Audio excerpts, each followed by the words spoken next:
La semaine du 22 septembre, le dirigeant de la planète s'est réuni ici à New York à l'occasion de la 80e session de l'Assemblée générale des Nations unies. Pour célébrer ses 80 ans depuis sa création, l'Organisation des Nations unies a choisi les thèmes « Mieux ensemble », plus de 80 ans au service de la paix, du développement et des droits humains.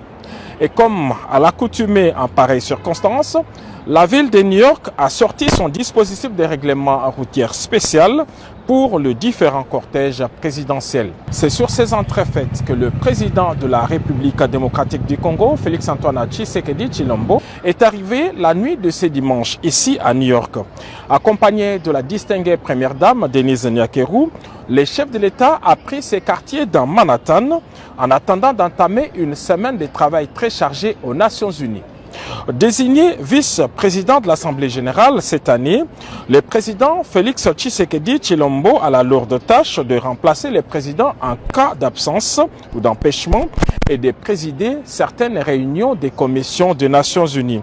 Il est donc membre du bureau de l'Assemblée générale, un organe qui aide le président à coordonner les travaux, à établir et à organiser l'ordre du jour des sessions et à superviser l'application du règlement intérieur.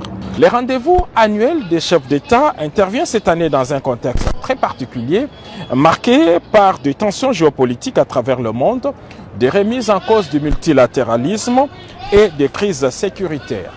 À partir du mardi 23 septembre, les différents chefs d'État vont défiler à la tribune du Palais des Verts pour leur discours.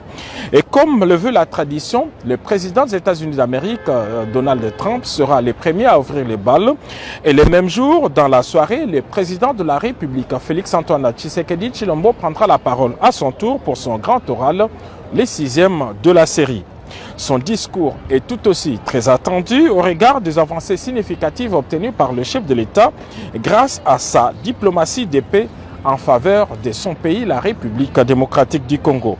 Cette Assemblée générale est aussi l'opportunité offerte au chef de l'État d'intensifier son plaidoyer à l'international pour la reconnaissance du Génocoste.